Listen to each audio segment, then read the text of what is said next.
ऐसा है कि कांग्रेस की प्रताड़नाएं जो हुई वो तो निश्चित है।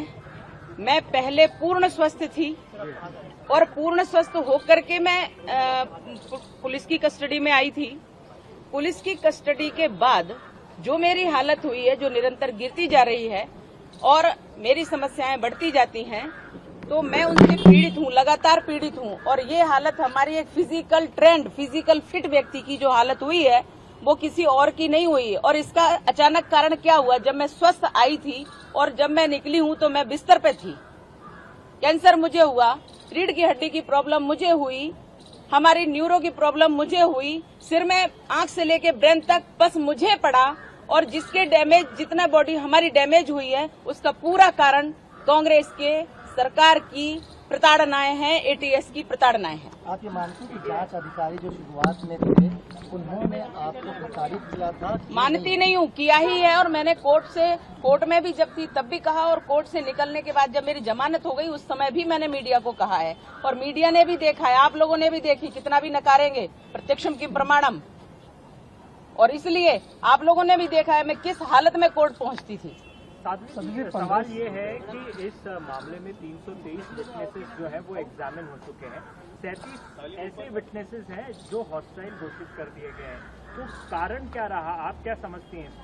मुझे ऐसा लगता है कि ये कोर्ट की प्रक्रिया है, न्यायालय की जो प्रक्रिया होती है उन्होंने वो अपनी की है, जिससे जैसा कुछ जिसने कहा होगा वो, जिसको जो लगा है वो कहा है। अब इसमें मैं कुछ ज्यादा नहीं कह सकती हूँ क्योंकि अपनी कोर्ट की प्रक्रिया में है, लेकिन इतना मैं अवश्य कहूंगी कि प्रताड़नाएं दे देकर कंप्लीट एक नकली केस बनाया गया है, जिसके बारे में मैं स्वयं साक्षी हूँ। क्योंकि जो व्यक्ति अपराध करता है वो खुद जानता है या ईश्वर जानता है, तो जो अपराध नहीं करता है वह भी स्वयं जानता है और ईश्वर जानता है। इसलिए मैं कह रही हूँ कि मेरा केस एकदम क्लीन है। साथी जी 15 साल हो गए, मुकदमा चल रहा है, अभी तो मुकाम पे नहीं पहुंचा है। आज बहुत अहम दिन था, 313 के तहत आप लोगों का बयान हुआ था, लेकिन आप में से एक आरोपी नहीं पहुंचा। तो हर बार आरोप लगता है कि जो थोड़े वीआईपी बड़े आरोपी हैं वो आते नहीं है, मुकदमा चल जाता है। नहीं, आप किसको वीआईपी कह रहे हैं? आप किसको वीआईपी कह रहे हैं? कई है इसमें, जानबूझ के लंबित किया जा रहा है, मुकदमे को लंबित किया जा रहा है। मैं कोर्ट के बारे में, सुनिए,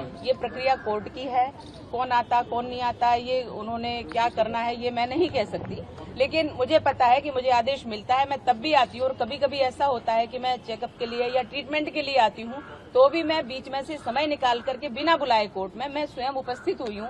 इसलिए मैं अपने बारे में कह सकती हूँ कि मैं कर्तव्य पूर्ण निर्वहन करती हूँ, चाहे वो कहीं का भी हो, सांसद हूँ तो वहाँ का भी, और मैं यहाँ एक प्रकरण में आरोपी हूँ, यहाँ भी मैं अपने कर्तव्य का पूर्ण निर्वाह करती हूँ। इससे ज्यादा मैं कुछ नहीं करती। 2024 के चुनाव में जब आप जाएंगे तो आप क्या मानते हैं, निर्दोष होकर जनता के बीच जाएंगे या फिर अंडर ट्रायल? ये ठाकुर जानते हैं मेरे। मैडम, आप सांसद 2024 में भोपाल से आप सांसद हैं, इसमें से एक सवाल है। हाँ। जी ने जो बीएसपी के सांसद को अपशब्द कहे हैं संसद के शब्दों का भीतर, इस्तेमाल ऐसा है कि संसद का विषय जो अंदर का विषय होता है, वह अंदर का विषय जो चलता है, एक दूसरे पर जो भी छींटाकसी करते हैं, वहाँ स्वतंत्रता रहती है बोलने की।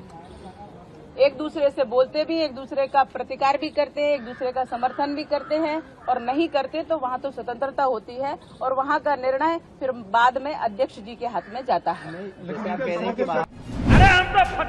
हिंदुस्तानी इस्लाम मुझे बहुत दुख होता है। खत्म, बाय बाय। कम पढ़े लिखे प्रधानमंत्री